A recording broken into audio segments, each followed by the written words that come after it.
Hello, welcome to Đồng Nai Radio and Television Station. Here comes the news today.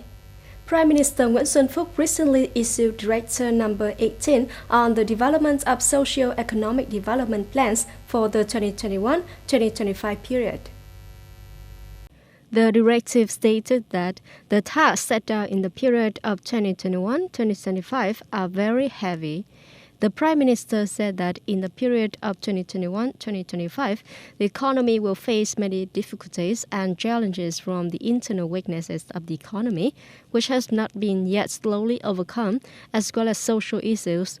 The environment puts great pressure on socio-economic development, such as aging of the population, disparities between rich and poor, natural disasters, epidemics, climate change, sea level rise, and saline instruction.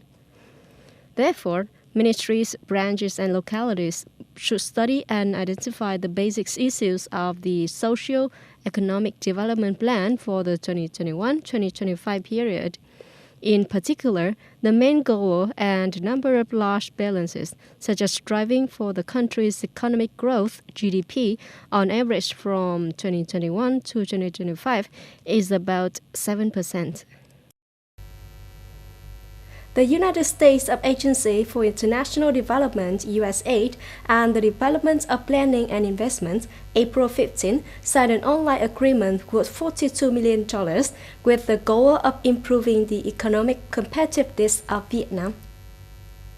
USAID technical assistance activities under this agreement will help strengthen the capacity of Vietnamese small and developing businesses, including those by vulnerable groups, through creating a favorable environment for them to access technology to enhance their competitiveness, business management skills, and capital.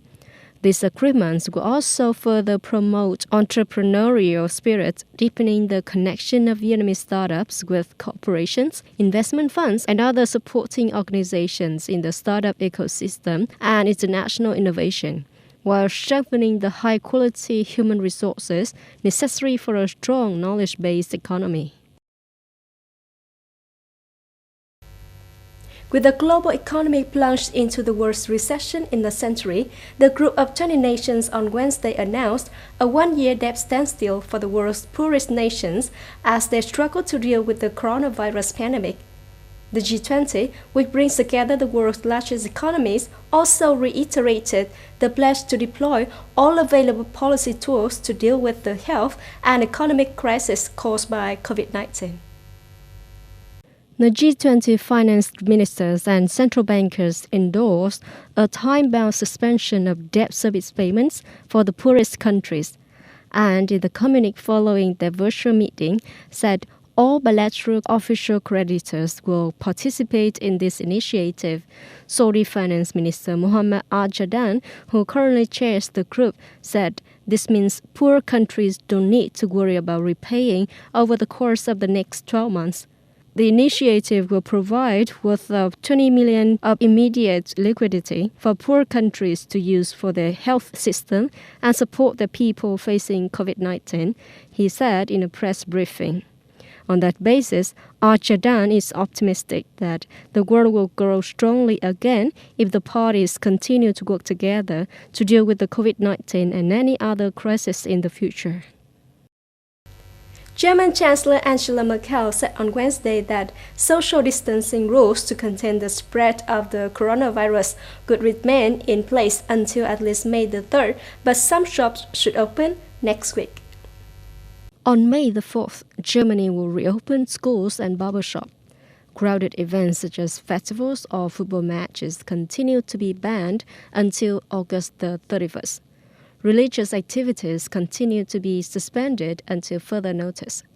The government recommended citizens to wear protective face masks while shopping and on public transport. According to statistics of the Robert Koch Institute, as of yesterday, nearly 128,000 cases of infection in Germany and 3,254 patients died from COVID-19. That's all for the news today. Thank you for joining me and goodbye.